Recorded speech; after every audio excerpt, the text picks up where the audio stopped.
Hi, 8th grade. Today we're doing lesson 7-5, day 1.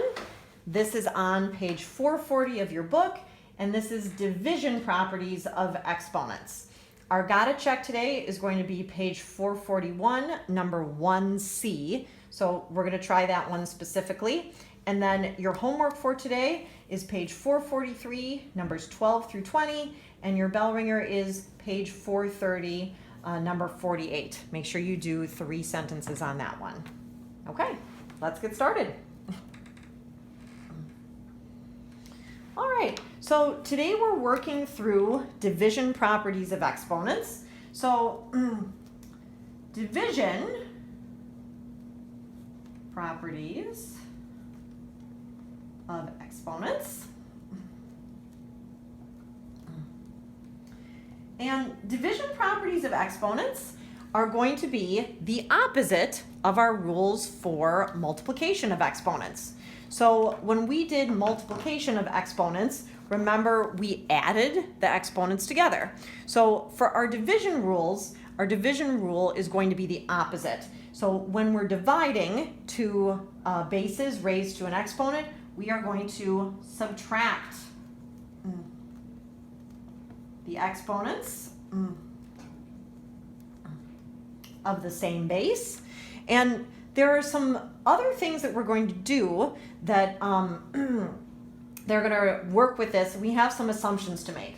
So we always make the assumption that our base is not 0. Well, why do we have to make the assumption? Well, what we know is if we have a fraction, okay, no matter what number is in the top, we can't have 0 in the bottom. That is not good, right? We cannot do that. We can't divide a fraction by 0. We get an answer that's undefined. So that's why we can't do that. So we always assume, okay, for the purpose of this, that our base is not 0, okay? So let's try some examples, okay? So I'm going to do an example, okay? And in this case, I'm going to have x to the 7th power divided by x to the 3rd power, okay? The way this works is that I'm going to subtract the exponents. So I would have 7 minus 3 equals 4. And then I have a decision to make, okay? Does my exponent go in the numerator or the denominator? Well, we take a look at the exponents. Whichever one has the bigger absolute value, that's where your new exponent is going to be. So if I look at 7 and 3, 7 is bigger, so 7 minus 3 is 4. That means that my x to the 4th is going to go in the numerator. And then my denominator, in this case, is just 1. Well, anything divided by 1 is itself, so I can simplify this, and this is going to be x to the 4th power, okay? But let's take a look at when this is flip-flopped. So what if I had x to the 3rd in the numerator and x to the 7th in the denominator, okay? Well, I'm going to do the same process. I'm still going to subtract 7 minus 3, and 7 minus 3 equals 4, but this time the base that had the higher exponent was in the denominator. So in this case, when I subtract, I'm going to put my x to the 4th in the denominator, okay? And then since I have nothing in the numerator, I'm just going to put a 1 up there, okay? This can't be simplified further. I am done. I have all positive exponents, so that is the furthest I can go, okay? So as you're doing these problems, okay, you want to just be careful that when you're subtracting the exponents, okay, your base is going to go in the numerator or the denominator, whichever one had the higher value for the starting exponent. Okay, I think you guys are ready, so let's try the got it check. So our got it check is on page 441, and we are doing gotta check 1C.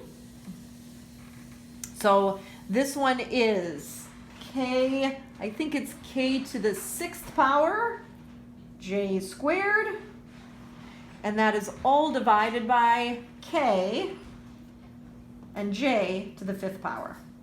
Okay, pause your video, come back when you're done, and we'll take a look at the answer. All right, let's take a look at this, okay? So, first of all, I'm gonna start with my k's, and I'm gonna make a fractal bar for my fraction. So if I look at this, I have k to the 6th power and just a single k. Okay, this is a good time to remember that this is actually k to the 1st, not k to the 0 power. So I'm gonna subtract my exponents. So I have 6 minus 1 is 5, and looking at my k's, since the 6 was higher in the numerator, my k is going to also go in the numerator, okay?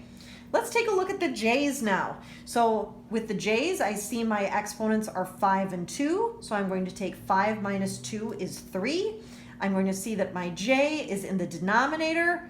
J to the 5th, that was the one with a larger value, so my new j to the 3rd is also going to go in the denominator. Okay. Again, this was a great example because we had one in the numerator to simplify and one in the denominator. I have 2 positive exponents, so I'm completely simplified. And that means I am done. So now it's time for homework. So remember, your homework was page 443, numbers 12 to 20, and your bell ringer was page 430, number 48. See you tomorrow. Bye.